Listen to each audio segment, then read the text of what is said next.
لبيك اللهم لبيك لبيك لا شريك لك لبيك إن الحمد والنعمة لك والملك لا شريك لك.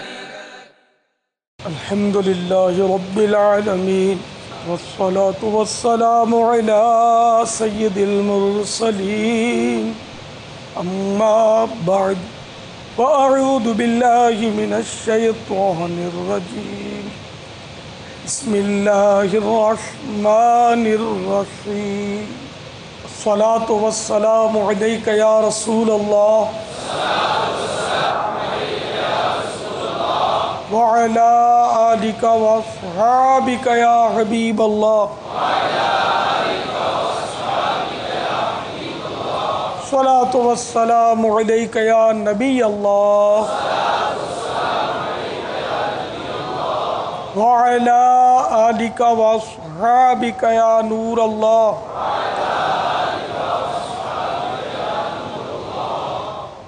فرمان مصطفیٰ صلی اللہ تعالیٰ علیہ وآلہ وسلم، جس نے مجھ پر 10 مرتبہ صبح اور 10 مرتبہ شام درود پاک پڑھا اسے قیامت کے دن میری شفاعت ملے گی. صلو علی الحبیب صلی اللہ تعالیٰ علیہ وسلم. الحمدللہ آج 1433 سنہ ہجری کے شوال المکرم کی 26ویں شب ہے.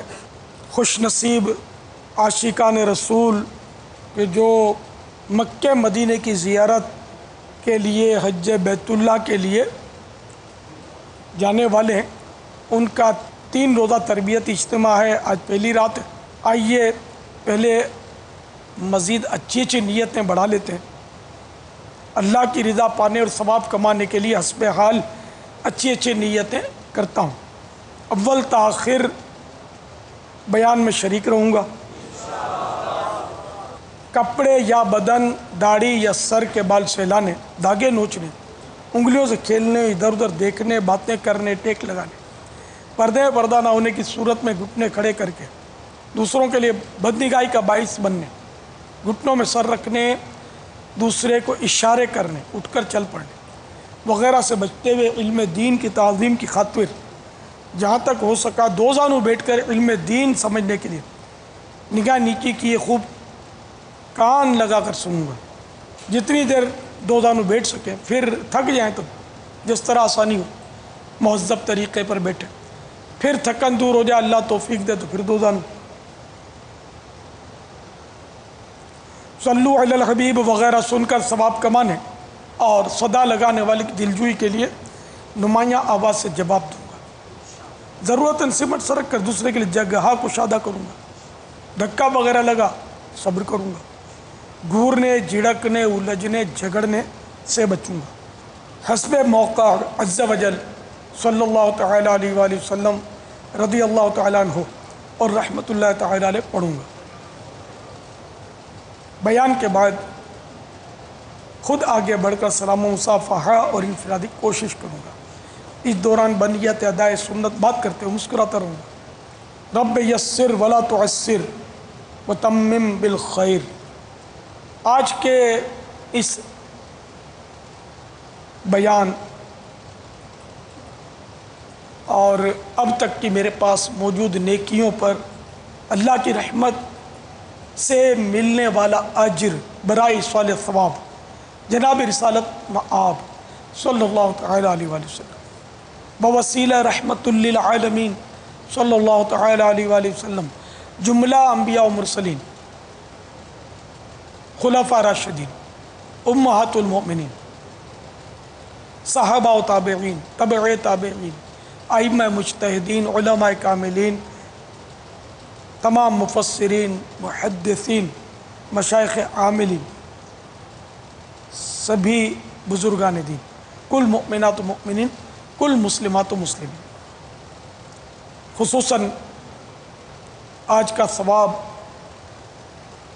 مرکز الاولیاء اور باب المدینہ کی ملوں میں آتش زدگی کی واردات کے اندر جو مسلمان شہید ہوئے ان کے لیے. صلو علی الحبیب صلی اللہ تعالی علی محمد۔ لبیک اللہم لبیک لبیک لا شریک لک لبیک ان الحمد والنعمت لک والملک لا شریک لک لبیک اللہم لبیک لبیک لا شریک لک لبیک ان الحمد والنعمت لک والملک لا شریک لک لبیک اللہم لبیک لبیک لا شریک لک لبیک ان الحمد والنعمت لک والملک لا شریک لک۔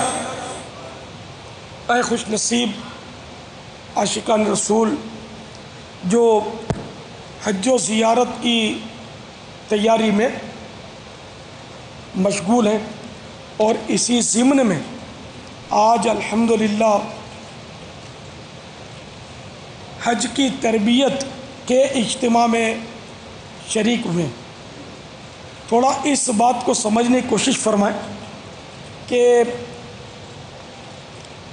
نماز جو کہ روزانہ 5 وقت پڑھی جاتی ہے، اور کئی ایسے مسلمان ہوتے ہیں جو برس سے پڑھ رہے ہوتے ہیں،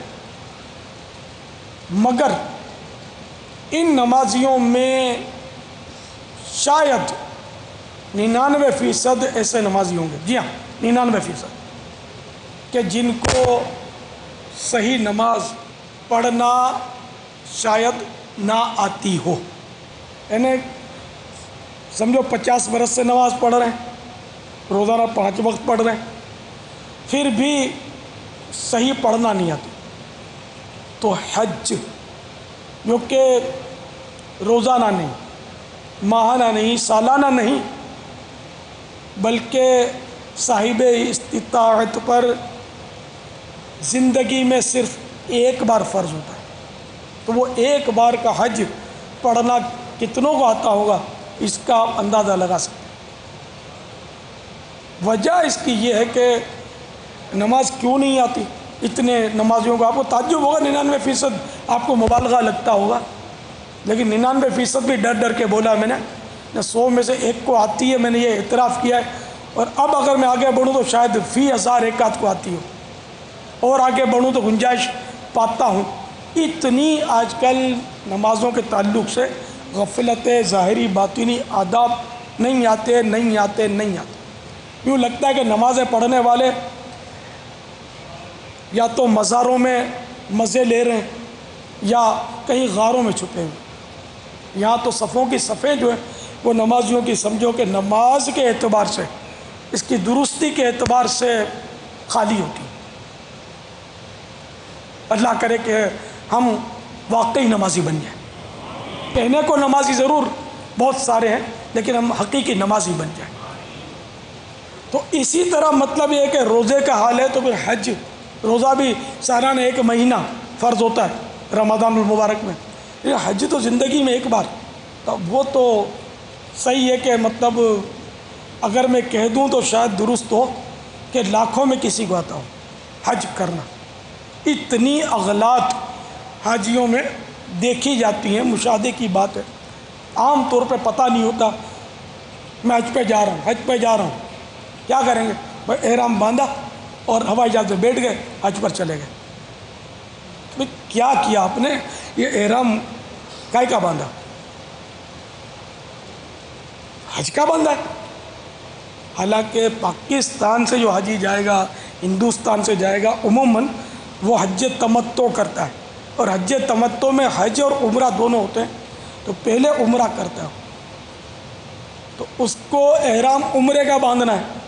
اب اگر واقعی اس نے حج کی نیت کر لی، جیسا نیت کرنے کا طریقہ ہے اس کے مطابق اس نے حج کا احرام باندھا، حج کا احرام باندھا میں نے، اب وہ نیت کر لی، لبیک پڑھ لی، اب یہ ہو گیا اس کا افراد۔ عمرے کا تو احرام ہوا نہیں نا، کہ یہ تو حج پہ جا رہا ہے نا۔ اب جناب والا اس نے وہاں طواف کرنا، صحیح کرنا، اس کے بعد کیا کرنا ہے، اور سارے سر منڈا دے گا، یہ کیا ہو گیا؟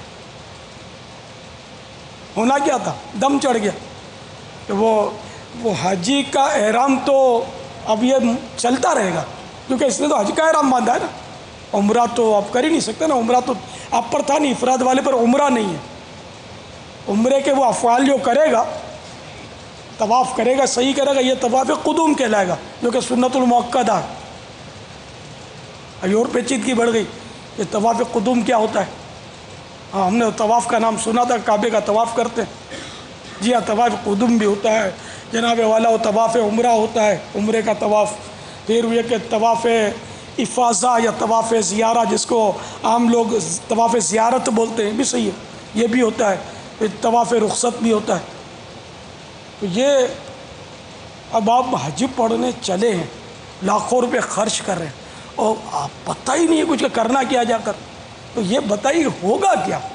یعنی آپ چلے ہیں نیکیوں کا انبار لینے کے لیے، پلٹے گناہوں کا گٹھڑا لے کر، اور دم، تو یہ بکروں کا غول آپ نے اپنے پر دم بھی چڑھا لیا، گویا اتنے دم چڑھا لیے، تو پتہ ہی کچھ نہیں نا کہ باقی بہت سارے گناہ ہوتے ہیں جو توبہ سے معاف ہوتے ہیں، اور جس نے جان بوجھ کر اپنے اوپر دم چڑھایا اس پر توبہ بھی واجب، اور ساتھ میں وہ ایک بکرا جو قربانی کی شرائط کا ہوتا ہے وہ بھی حدود حرم میں ذبح کرنا ہوگا، دم دینا ہوگا، اور اس میں سے خود کھا بھی نہیں سکتے، مالدار بھی نہیں کھا سکتا، صرف غریبوں کو دینا ہوگا، مساکین کو دیا جائے گا۔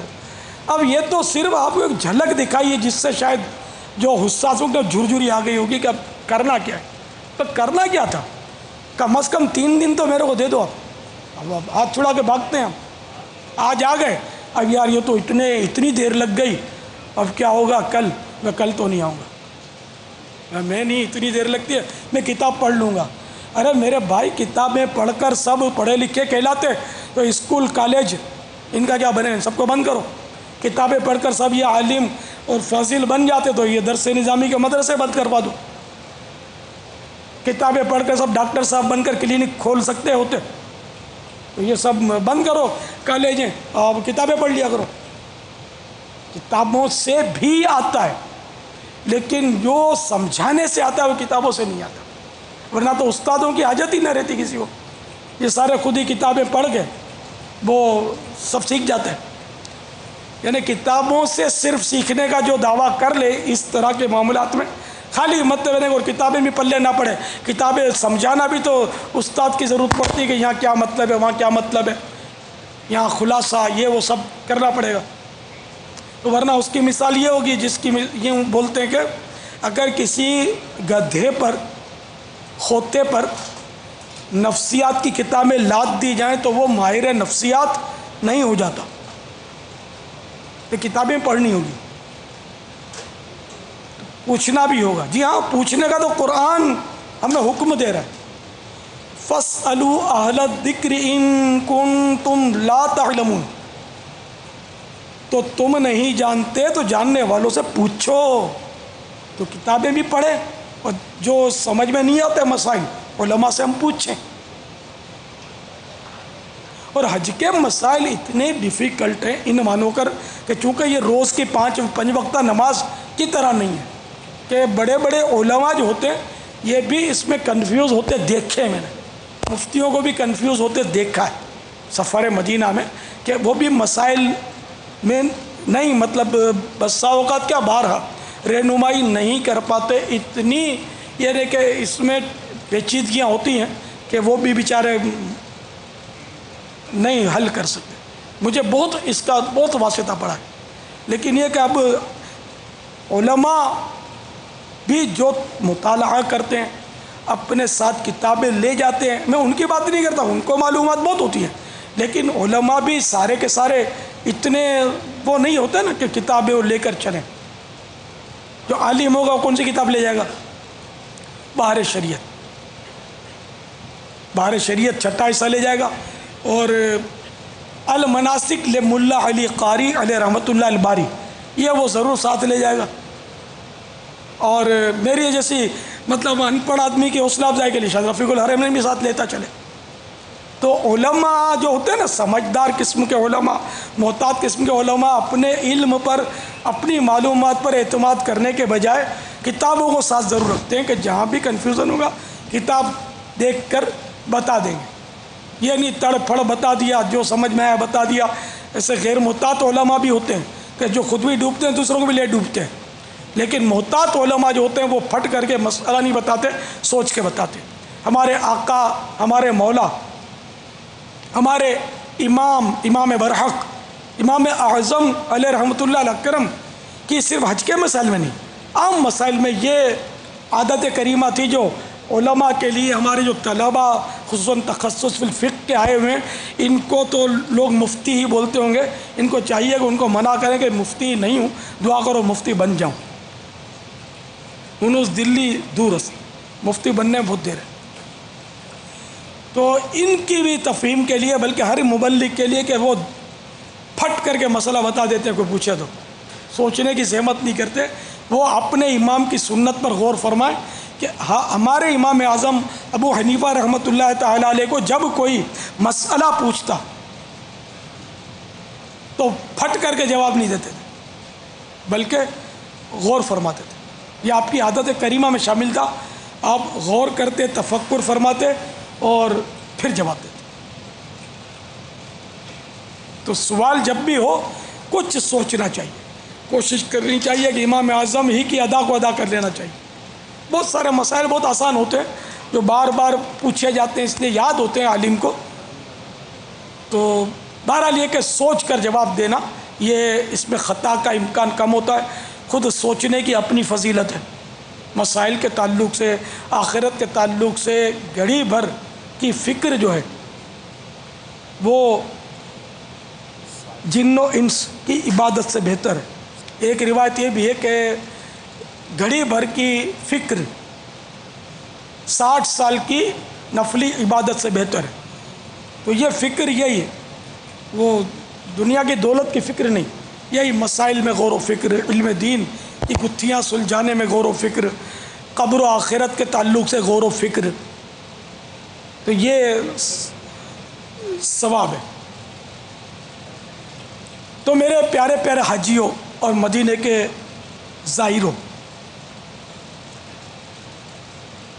میں عرض کرنے لگا تھا کہ حج کے مسائل اتنے بھی آسان نہیں ہیں. جبکہ نماز ہی نہیں آتی تو حج کیسے آئے گا؟ سیکھے بغیر. ہاں جو سیکھ لے وہ اس کے لیے آسانی ہوتی ہے. اب جیسے کہ میں آپ کے سامنے بیٹھا ہوں، میں کسی مدرسے کا پڑھا ہوا نہیں ہوں، لیکن وہ پوچھ کر، کوششیں کر کے، کتابیں کھنگال کر 2-4 مسئلے یاد کر لیے، تو کوشش کرنے سے ہو جاتا ہے. لیکن بے شمار مسائل حج کے سے جو مجھے بھی یاد رہتے نہیں، بھول جاتا. حالانکہ بہت تجربہ، لیکن بھول جاتا، اتنے ڈیفیکلٹ ہے. تو آپ کو کہاں روز حج کرنا ہے، اللہ نصیب کرے ہر سال. تو آپ کو بالکل گھی گڑ جیسے رٹ کے مسائل جانا چاہیے. یہ رفیق الحرمین ہے، یہ پوری حفظ کر لو. یہ مبالغہ کہ یہ پوری حفظ کر لو، کہیں ٹھوکر نہیں کھاؤ گے انشاءاللہ. رفیق الحرمین کے معنی ہے حرمین کا ساتھی، مکہ مدینہ کا ساتھی. یہ موجودہ دور کی بالکل لیٹسٹ ترین کتاب ہے. شاید اتنی لیٹسٹ کتاب اردو میں روئے زمین پر کوئی نہیں ہوگی. اگرچہ یہ پرانی ہے، لیکن اب نئی شان، نئی آن، نئی بان کے ساتھ یہ دوبارہ اس کی ترتیب ہوئی ہے، کمپوزنگ ہوئی ہے. پہلے تو کتابت کی ہوئی تھی، کمپوزنگ ہوئی ہے، تنقیح ہوئی ہے، اور بڑی چھان بین ہوئی ہے. اس کی اضافے ہوئے ہیں، کچھ تخریجیں ہوئی، نکالا گیا ہے. تو اب یہ کتاب جو ہے نا، یہ پہلے کے مقابلے میں بہت زیادہ مفید ہے الحمدللہ. اس کو رٹ لیں، ساتھ لے لیں، دیکھتے رہیں. اللہ کرے گا تو مدینہ ہو جائے گا. اب پڑھنے کی زحمت کرنی ہے. اب پڑھیں گے نہیں، خالی ساتھ رکھ لیں گے تو یہ بولے گی نہیں. بولتی کتاب تو آتے آئے گی انشاءاللہ، وہ بھی آئے گی انشاءاللہ، لیکن فی الحال جو ہے نا یہ بولتی نہیں ہے. ابا جو یہ بولے گی نا سفر میں ساتھ کھلے گی تو بولے گی انشاءاللہ تعالی. کھلے گی تو آنکھیں اس کو دیکھیں گی تو پھر یہ کچھ بولے گی. تو بہرحال یہ کہ جو حج کو جا رہا ہے، جس کو حج کرنا ہے، اس کے لیے فرض ہے، جیسے نماز والے کے لیے فرض ہوتا ہے کہ اس کے ضروری احکام جانتا ہو، تو اسی طرح حج والے پر بھی، جس پر حج فرض ہے یا جو حج کے لیے جا رہا ہے، اس پر بھی فرض ہے کہ اس کو حج کے ضروری احکام معلوم ہو، مسائل سیکھنا یہ ضروری ہے، نہیں سیکھے گا گناہ گار ہوگا۔ تو حج یہ بہت بڑی سعادت ہے، جبکہ واقعی حج کیا جائے جیسا کرنے کا حق ہے، وہ تو خیر ہم نہیں کر سکتے، لیکن کم از کم اس کے ضروری احکام کے پیش نظر، مسائل کے پیش نظر وہ حج کیا جائے۔ اس ضمن میں 3 فرامین جناب رحمت للعالمین کے سنتے ہیں صلی اللہ تعالیٰ علیہ وسلم، جس میں حج کی ترغیب موجود۔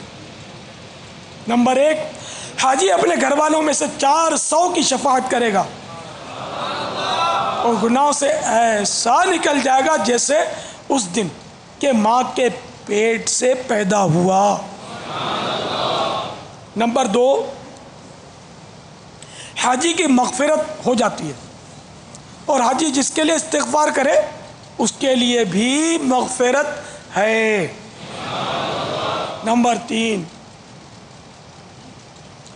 جو حج یا عمرے کے لیے نکلا اور راستے میں مر گیا، اس کی پیشی نہیں ہوگی، نہ حساب ہوگا، اور اس سے کہا جائے گا ادخل الجنہ، یعنی تو جنت میں داخل ہو جا۔ صلو علی الحبیب صلی اللہ تعالی علیہ وسلم۔ پارہ 2 سورۃ البقرہ آیت نمبر 197 میں ارشاد ربانی ہے، فلا رفث ولا فسوق ولا جدال فی الحج۔ میرے آقا نعمت امام اہل سنت عظیم البرکت عظیم المرتبت پروانہ شمع رسالت مجدد دین و ملت مولانا شاہ امام احمد رضا خان علیہ رحمت الرحمن اپنے شعراء آفاق ترجمہ قرآن کنز الایمان میں اس کا ترجمہ کچھ یوں کرتے ہیں، نہ عورتوں کے سامنے صحبت کا تذکرہ ہو، نہ کوئی گناہ، نہ کسی سے جھگڑا حج کے وقت تک۔ اس آیت مبارکہ کے تحت صدر الشریعہ بدر الطریقہ حضرت علامہ مولانا مفتی محمد امجد علی اعظمی علیہ رحمت اللہ القوی فرماتے ہیں، حج میں تو ان باتوں سے نہایت ہی دور رہنا چاہیے۔ جب غصہ آئے یا جھگڑا ہو یا کسی معصیت یعنی نافرمانی کا خیال ہو، فوراً سر جھکا کر قلب کی طرف متوجہ ہو کر اس آیت کی تلاوت کرے، اور یہ آیت پڑھ کر 2 ایک بار لا حول شریف پڑھے،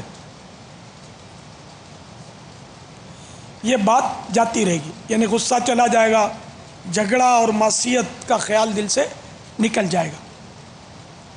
یہی نہیں کہ خود اسی یعنی حاجی کی طرف سے ابتدا ہو یا اس کے رفقا ہی کے ساتھ جدال یعنی جھگڑا ہو جائے، بلکہ بعض اوقات امتحاناً راہ چلتوں کو پیش کر دیا جاتا ہے کہ بے سبب الجھتے، بلکہ سب و شتم یعنی گالی گلوچ اور لعن طعن کو تیار ہو جاتے ہیں۔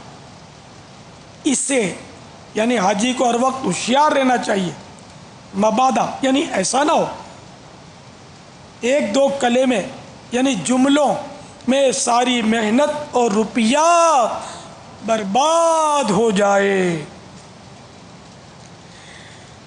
سنبھل کر پاؤں رکھنا حاجیو راہ مدینہ میں، سنبھل کر پاؤں رکھنا حاجیوں شہر مدینہ میں، کہیں ایسا نہ ہو سارا سفر بیکار ہو جائے، کہیں ایسا نہ ہو سارا سفر بیکار ہو جائے۔ کاش ہمیں بھی سفر حج و زیارت کی سعادت ملے اور ترکیب ایسی ہو جیسا کہ ابھی وہ قرآن کی آیت تلاوت کی گئی، اور اسی سے حج مبرور ہوگا، یعنی کہ قبولیت کی ترکیب بنے گی کہ نہ جھگڑا ہو، نہ گالی گلوچ ہو، نہ مارا ماری ہو، نہ غصے میں پھونک پھاں ہو، تو بالکل یعنی کہ شریف بن کر برف سے زیادہ ٹھنڈے ہو کر ہمیں حج کی سعادت حاصل کرنی ہے۔ ورنہ یہ کہ دادا گیری کے ساتھ حج کریں گے تو پھر حج نہیں ہو سکے گا، مارا ماری کے ساتھ حج کریں گے تو بھی حج نہیں ہو سکتا، ریاکاری کے ساتھ حج کریں گے تو بھی حج نہیں ہو سکتا، یعنی کہ اس میں بہت ساری خرابیاں پیدا ہو جائیں گی۔ اپنی واہ واہ کروانے کے لیے یا خود کو حاجی کہلوانے کے لیے حج کریں گے تب بھی بات نہیں بنے گی، بلکہ بالکل عاجزی کے ساتھ حج کی سعادت حاصل کرنی ہے اور اللہ تبارک و تعالیٰ سے گڑ گڑاتے رہنا چاہیے کہ مجھے تو حج کرنے ہی نہیں آتا، بس میں نے تو کوشش کی، حج تو کرنے والے کر گئے۔ اب جیسا کہ حضرت سیدنا امام زین العابدین رضی اللہ تعالیٰ عنہ نے جب عزم حج بیت اللہ کیا اور احرام باندھا تو چہرے مبارکہ پیلا پڑ گیا، زرد ہو گیا اور لبیک نہ کہہ سکے۔ لوگوں نے عرض کی آپ لبیک نہیں پڑھتے؟ فرمایا مجھے ڈر ہے کہیں جواب میں لا لبیک نہ کہہ دیا جائے۔ عرض کی گئی احرام باندھ کر لبیک کہنا ضروری ہے۔ آپ رضی اللہ تعالیٰ عنہ نے لبیک پڑھی تو بے ہوش ہو کر سواری پر سے زمین پر گر پڑے، اور اختتام حج تک یہی صورت رہی کہ جب بھی لبیک کہتے بے ہوش ہو جاتے۔ تو یہ ظاہر ہے کہ انہی کا حصہ تھا، لیکن ہم کو کم از کم یعنی کہ چلو ہم گر نہیں پڑتے، بے ہوش نہیں ہوتے، تو کم از کم سنجیدہ تو ہو جائے۔ تو سنجیدہ بھی نہیں ہو پاتا ہے ہمارے یہاں، تو مطلب مذاق مسخریوں کا سلسلہ ہوتا ہے، پھر یہ کہ دکھاوے کے بہت حساب کتاب ہوتے ہیں۔ اب آپ خود ہی سوچئے کہ آپ حج پہ جا رہے ہیں اور حج پر جانے کا جو تصور ہے وہ کیا ہے؟ ایک تو یہ کہ اللہ تعالیٰ نے اس کا حکم دیا کہ حج فرض ہے، تو فرض حج کرنے کے لیے جاتے ہیں۔ اب اس میں دھوم دھام سے اس انداز سے جانا کہ مطلب جس میں ریاکاریاں جھلکتی ہوں، اگرچہ حکم ریاکاری تو ضروری نہیں کہ ہر جگہ لگے، لیکن بعض صورتیں ایسی، اب جیسے حج مبارک کا بورڈ لگانا، میں اسے ریاکاری نہیں کہہ رہا، لیکن آپ دل پر غور کریں کہ آپ نے کیوں لگایا؟ کیا اسی لیے کہ سب کو پتہ چلے اور لوگ آپ کا احترام کریں کہ ماشاءاللہ حج پر جا رہے ہیں، ہم کو دعا میں یاد رکھنا، سبحان اللہ حاجی صاحب ماشاءاللہ۔ اگر یہ سننے کے لیے چاہتے ہیں، جا رہے ہیں، وہ بورڈ لگایا اور ایک ایک کو پکڑ کے بول رہے ہیں، یا وہ ملاقات رکھی حج کے نام پر کہ فلاں دن ملاقات ہے تاکہ مجھے تحفے تحائف ملیں، شربتوں کی بوتلیں ملیں، گجرے لوگ پہنائیں، اگر یہ نیتیں ہیں تو آپ خود غور فرما لیجئے۔ میں ریا کی آپ کو تعریف بتاتا ہوں، ڈیفینیشن۔ ریا کی تعریف یہ ہے کہ عبادت کے ذریعے دوسرے کے دل میں اپنا مقام بنانا، عزت بنانا یا مال حاصل کرنا، یہ ریا۔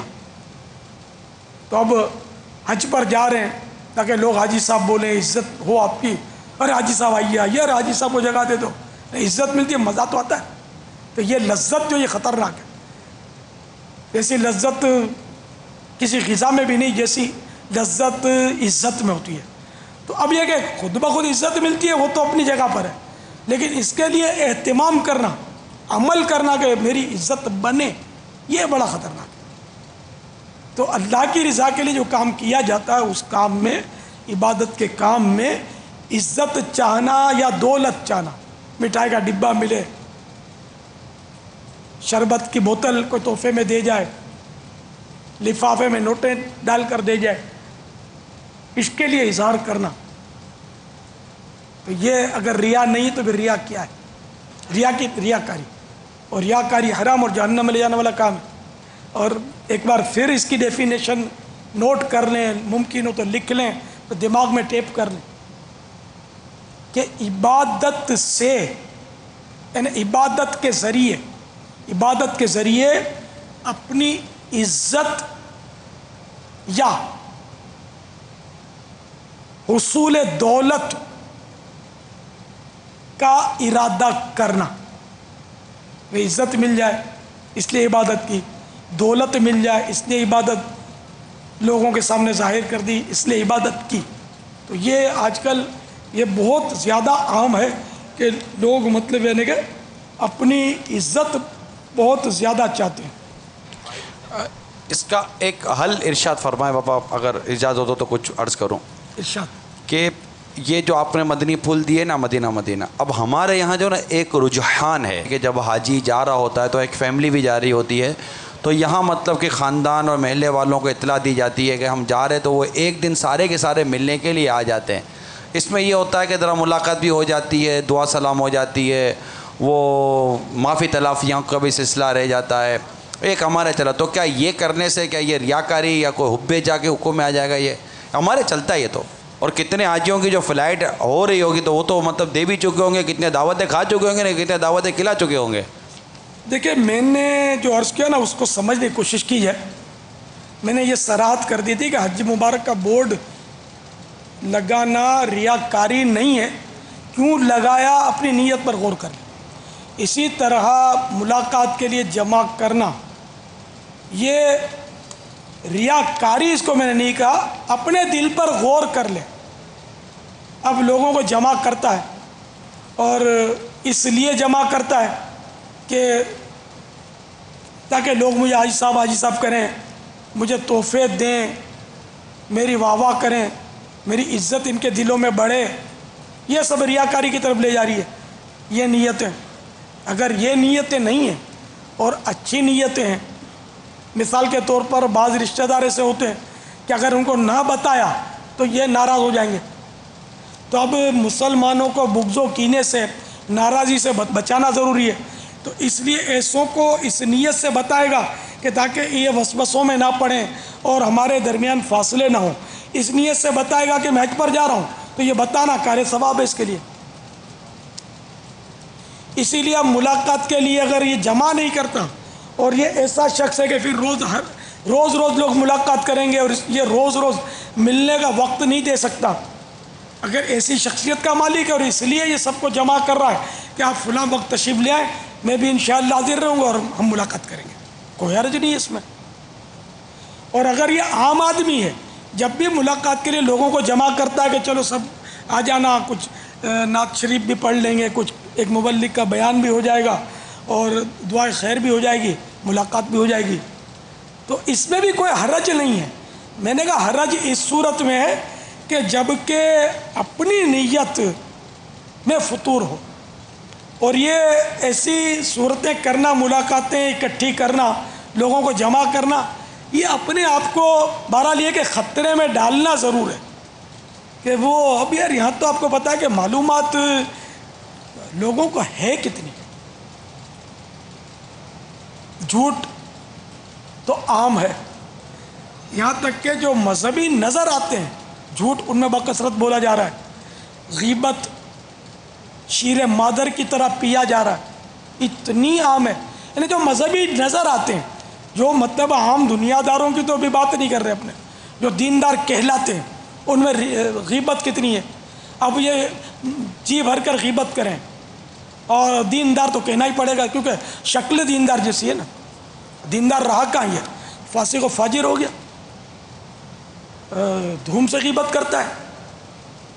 تو یہ غیبت، جھوٹ، بدگمانی ہمارے یہاں کتنی عام ہے۔ حالانکہ فتاوی رضویہ شریف میں اعلیٰ حضرت نے بالکل وہ صراحت کے ساتھ لکھا ہے کہ بدگمانی ریا سے کم حرام نہیں ہے۔ یعنی اس جملے کا اگر یہ معنی لیتے ہیں کہ ریاکاری ہی کی طرح بدگمانی حرام ہے، تو بھی ہو سکتا ہے درست ہو.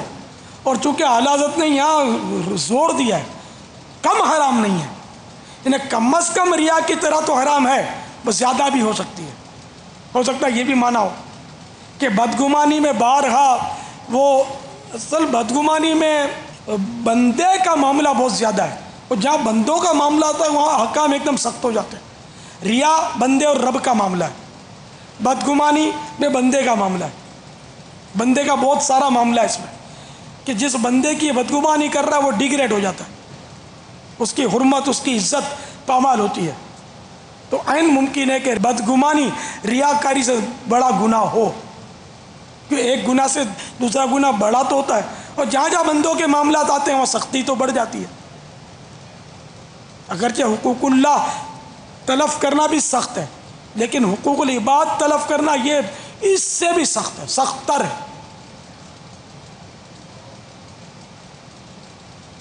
تو بدگمانی ہمارے بہت زیادہ ہے، اور اگر بدگمانی کرنے والا پیر ہے تو برابر وہ پیر ہے. پیر صاحب دست بوسی کی جاتی ہے، قدم بوسی کی جا رہی ہے، اور بدگمانی کر رہا ہے، غیبتیں پیٹ بھر کے کر رہا ہے، اور کسی کی ہمت نہیں ہے کہ ان کو روکے کوئی کہ آپ غیبت نہ کریں، مجال نہیں. جھوٹ بکثرت، استاد تو استاد صاحب ہی ہیں، بھلے جھوٹ جی بھر کے بول رہے ہیں، استاد صاحب جھاڑ رہے ہیں، جس کو چاہے دل دکھا رہے ہیں، ایذا دے رہے ہیں. ایذا مسلم یہ کتنا خطرناک گناہ ہے. یہ تو بہت سارے کبیرہ گناہوں کا بھی شاید مطلب ہے کہ وہ مجموعہ ہے، دل آزاری مسلمان کی. ایذا مسلم کہ بندے کا حق ہے نا اس میں. لیکن آپ بتائیے کہ مذہبی نظر آنے والا کون بچتا ہوگا؟ الا ماشاء اللہ. سب نہیں، سب ایسا نہیں کرتے، لیکن ایک تعداد ہے جو حلیہ ہمارا ہے، مدنی حلیہ ہے، امامہ سر پر ہے، سفید چادر بھی اوڑھ رکھی ہے، گلے میں کتھئی امامہ بھی، کتھئی چادر بھی لپیٹ رکھی ہے، زیادہ جوشیلا تو کارڈ بھی لگا رکھا ہے، اور جب غصہ آیا تو ہٹ جاؤ اس کے ساتھ سے، اس کے سامنے سے ہٹ جاؤ، ورنہ یہ ایسی دل آزاریاں کرے گا کہ جس کی انتہا نہیں، ایسا جھاڑے گا. جھوٹ بولنے سے بھی آسرا نہیں کرے گا.